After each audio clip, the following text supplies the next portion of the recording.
Hey, thanks so much for finding the video. Do us a favor. If you haven't done so yet, please subscribe. Be sure to leave your comment. We love to interact. Enjoy the video.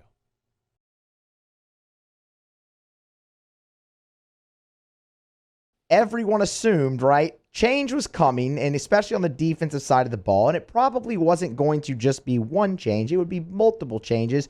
Well, we, in total, ended up with 5 changes on total on both sides of the ball. Just your immediate reaction with all the decisions.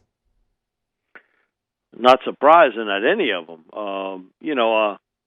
About a month ago, I spent some time with Pete Jenkins, a longtime defensive line coach in the SEC. Certainly had coached a long time at LSU. And he told me 2 things. He said, bank on this. He said, first thing is, he said, I hope the NCAA is flexible about spring. He said, can you guarantee me we're going to have spring drills? I said, man, I can't guarantee you nothing. And he was like, well, I think the NCAA better be pretty flexible about how we do this in the spring. He said, Mike, things could get worse before they get a little bit better. And he said, second thing is, he said, they're coaches. And he said, I don't want to say they're old men in the business. Because he said, I'm 78 going on 79. But there are some coaches that this year has taken its toll on them. He said, not so much physically, but he said mentally. And he said, when you're tired mentally, it gets you physically drained too. And he said, there are going to be some coaches that are going to walk away from this game. That he said, it was such a difficult year to deal with unknowns. He said, coaching is like teaching. It becomes a habit. You sort of do the same thing over and over and over again. And he said, you didn't do anything over and over and over again. You had to adapt and change to everything. And I think he was trying to tell me what he was trying to tell me, and I got it real quickly. With Bill and with Steve, that they weren't going to be in those positions anymore. With Bill, known him for a long time, man, he's coached a ton of football. 63 years old. Ed sort of got him out of semi-retirement. I think he was headed to his house in Georgia when they got him to be the defensive line coach. And so, and although Bill still wants to be part of the game, and so the analyst role, I think, will work out well. Let's see if he decides in a year, maybe, I got the itch and I want to come back and coach again. With Steve, it's been a rough year. Certainly it's almost going to be a year. The plane crash with Carly Ann and losing his dad, and just through a difficult year all the way across the board. None of that surprised me. Those 2 guys taking analyst roles, man, listen, that I think is good in the interim. And I think maybe a year from now they may think this over again and say, hey, I'll miss it. But it was a difficult year, and you think about the situation with Steve, it was really difficult. The changes on the staff on defense, there was no way, that Bo was going to survive this. I mean, they didn't play well at all. The miscommunication was there. You can talk to me all you want about young players and people leaving. Did you see it get any better? You saw the young players getting better. But as a scheme and a defense, it was sort of the same thing. Bill Bush was a Dave Aranda guy, and I was surprised that Bill actually stayed this year, to be honest, because I thought when Dave got the job in Baylor, he was going there too. So that didn't surprise me at all. With Scott, it was a non-fit. It was the surprise for me when Ed hired him, because I always thought that job would be another guy who's unemployed today, and that's George Munoz. I thought it would be George's job. George had worked hand in hand with Joe Burrow and worked with Joe Brady on throwing the football and the pitch and catch part of the game. So that was a surprise to me that Scott was brought in, and it just didn't seem to work. And I think what Ed wants to do is to give his new offensive coordinator some leeway here. One guy I would certainly watch for, because I know how certain people feel about him, is Russ Callaway. Now, I think Russ would be a really good fit in what Scott Linehan was doing. Russ is a guy that before he came to LSU last year was the quarterback coach and offensive coordinator at Samford. Really sharp guy. You saw him on the sidelines every time. If it was TJ or Miles or Max would come to the sidelines, that there he was. He was talking to him. And so I think he's a guy that he's held in very, very high quarters, so to speak, with some of the LSU brass. On defensive side of the football, I'd be surprised if the new defensive line coach wasn't Bo Davis. Bo's a guy that's got LSU ties, got Alabama ties. He was with Nick Saban. He's been coaching the last couple years with the Detroit Lions with Matt Patricia. Bo has been, I guess, to our Louisiana line camp. I think he had told me it was 13 straight years up until this year, which we didn't have it because of the COVID situation. But he's a Pete Jenkins guy. He's a disciple of Pete, and so I think he's a guy that I'm sure will get that phone call pretty quick if he hasn't gotten it. And the other guy to watch certainly is defensive coordinator. There'll be a lot of names thrown out of there.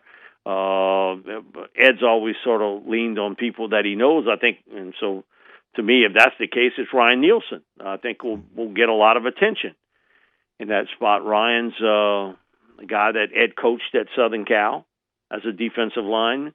He was a GA there. Ed hires him at Ole Miss.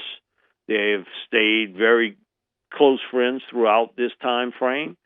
And, for Ryan, who's done a great job with the Saints defensive line, this may be an opportunity for him to put something more on that resume other than defensive line coach. Ryan's a real sharp guy, high energy, tremendous recruiter. We had a conversation 2019. Summer of 2019. He's also somebody who's been regular out at Louisiana line camp. And he was talking about that one recruiting class he had at NC State. And he was recruiting 5 defensive linemen. 4 of them went to North Carolina State. All 4 got drafted in the NFL. The 5th guy got away. It was Shy Tuttle, who was a North Carolina kid who went to Tennessee, and he got him with the Saints. So he said, I eventually got him, but not at North Carolina State. And so, man, he's got a real good eye for talent, really sharp guy, and I think he's going to be a head coach one day somewhere in college football. And again, he's been a terrific defensive line coach for the Saints. Does have certainly ties to Coach O. They both high energy people. Ryan maybe doesn't raise that voice decibel wise like what O does, but so I mean that's some of them there. And I'm sure Derek Mason will be someone that Ed would want to talk to. He knows Derek pretty well. But you look back at people that he has hired, he has had some connection to, or there's a connect the dots. Russ Callaway, Ryan Nielsen, Bo Davis, just figure it out. Last guy they hired from the Saints worked out pretty well, I'd say. That last dude man, listen, I did Matt's show, people screaming and hollering, they hired a guy, he's never called a play in his life, he's never pieced together an offense, he don't know this, he don't know that. Y'all laughing at him, you and Bobby J laughing at him because y'all telling him to go pick up donuts for Coach Payton and Popeye's fried chicken and stuff, and they're going to hire him to be the passing game coordinator? Yeah, that guy worked out pretty well. Yeah, he's had some success since then, hasn't he? Mike, just a little. Before we get to break, one question on defensive coordinator. Do you think Coach O is married to the 4-man front scheme? Do you think he wants to keep that? Married? Okay. Married. And that's not a divorce marriage. That I think he has always been a believer in a 4-3 scheme, and I think he feels that's the way to go. And, how he's recruited the last 2 years has put that stamp on it. So I think he stays as a 4-3 defensive coach. But to be honest, everything is so hybrid today. To hear Pelini talk about, I didn't have the right players. What? Come on. Now, Poole Ica didn't fit what he was doing, but the rest of the guys would have fit in that 4-3 scheme.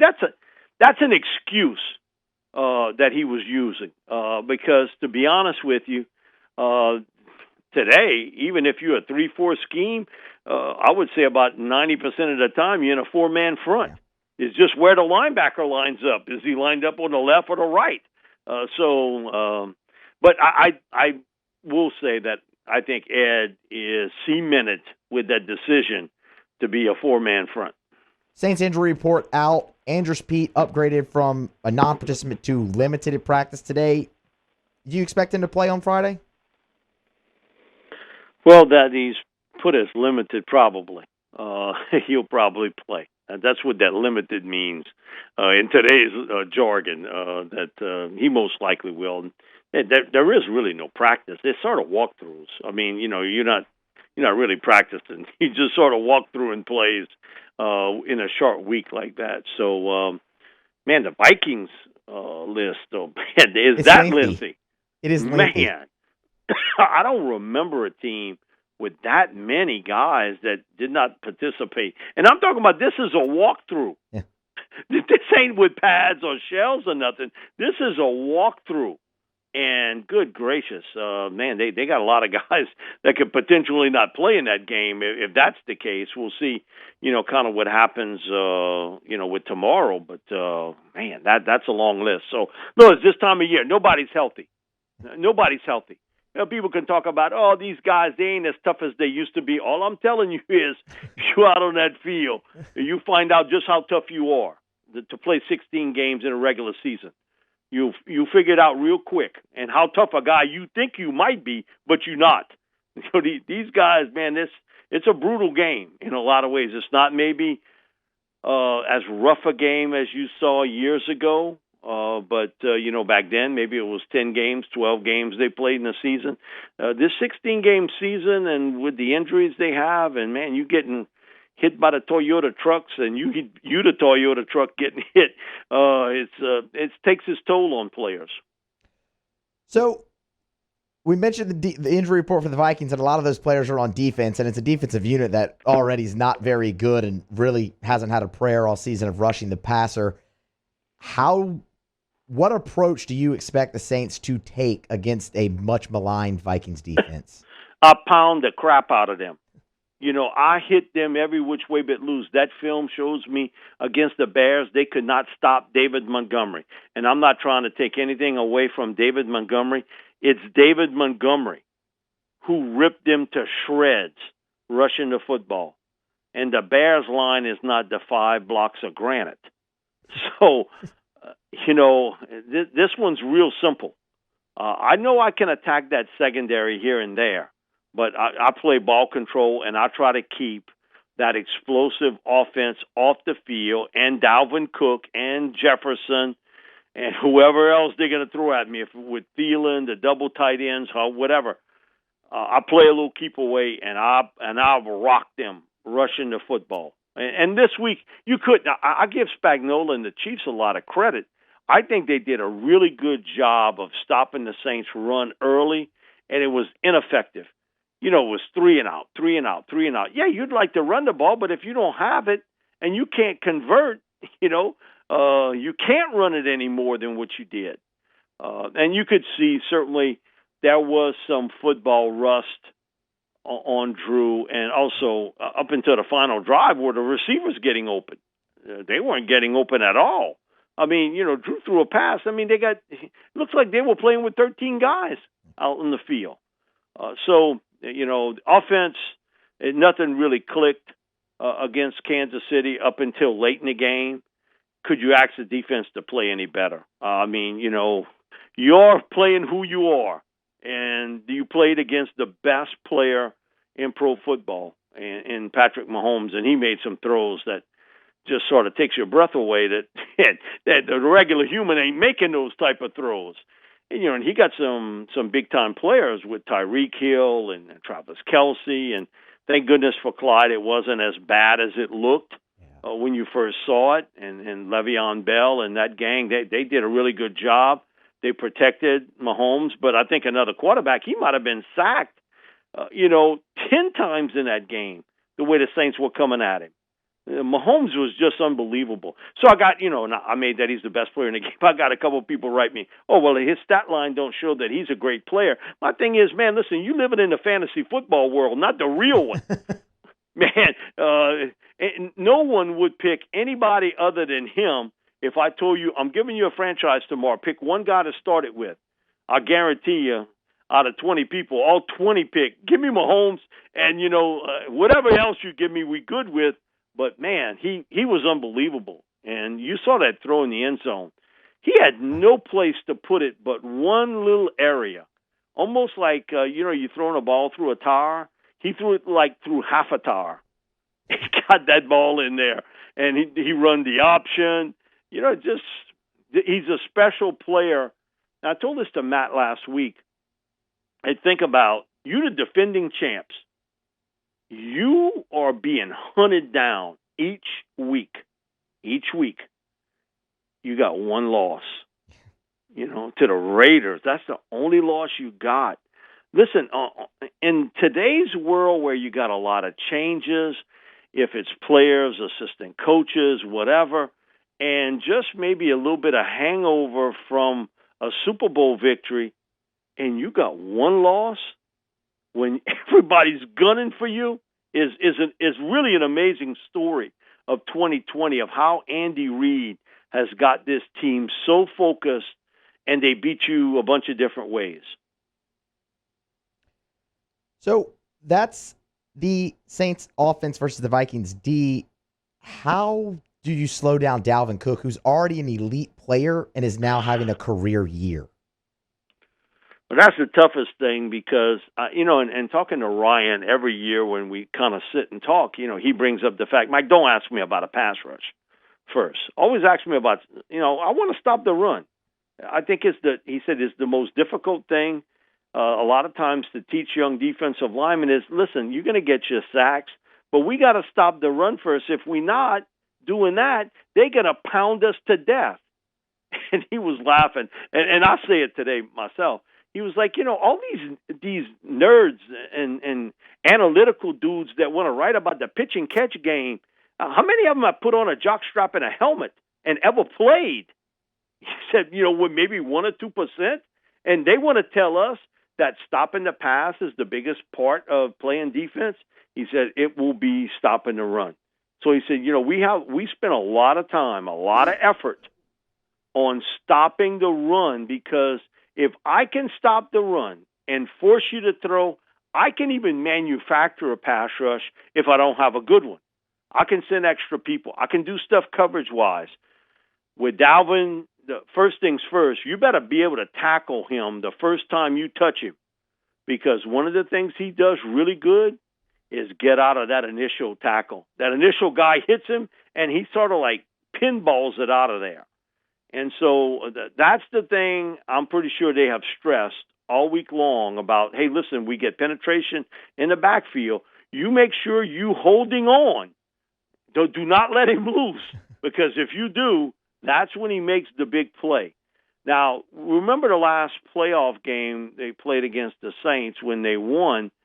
Dalvin Cook had, I'm going to say, close to 90 or maybe even a few more yards in the first half against the Saints, but never got to 100. Yeah, they shut him down. They did a great job in the second half of slamming the door on him, but, man, he was making his yardage. He's a terrific player. The best all-around back in the game today is Dalvin Cook for his size, his speed, his ability to catch the ball. So what you don't want to do is give him second chances because that's when they can make a first down, and that's when they start hitting Thielen and Jefferson. And Cousins is who he is. You're going to get the good one, the bad one, the one in between, and all in one drive. That's just the way his makeup is as a player. He has played really well against the Saints, though. I'll give him credit. For whatever reason, no matter who he's played with, he's had some pretty good games against the Saints. And so that's in the back of your mind that this guy, for whatever reason, has matched up well. But I agree with you totally. First things first is you got to slow down Cook. You are not going to stop him, but you can slow him down and not give him those explosive plays. And if you look at what Kansas City did against the Saints, they had a few nice runs, but they just compiled it in over 40 rushes against the Saints. And so they kept the Saints pass rush a little bit off, knowing Mahomes likes to throw it much more than what Kirk does. So slowing down Dalvin Cook is number one on the priority list. The number two thing is not to give up the big play, because they lead the league in as far as big plays over 20 yards. It's the Minnesota Vikings. And, you see the talent they have with Jefferson, with Adam Thielen, with an Irv Smith Jr., with Kyle Rudolph, and Dalvin catching the ball coming out the backfield. Mike D, we always appreciate the time, sir. Oh, actually, before we get out, can we get a game pick? Don't want to leave without the game pick. The Saints win the NFC South Christmas Day. I'm going to go Saints 30, Vikings 23. We will certainly look forward to watching it. Tuning in at 2:30. Mike, we appreciate your time as always. You and yours have a Merry Christmas and a Happy Holiday. Same to you, brother. Merry Christmas, everyone. Be safe out there. Hey, thanks so much for watching. Please leave your comments. I love to interact, and be sure to hit the red subscribe button below.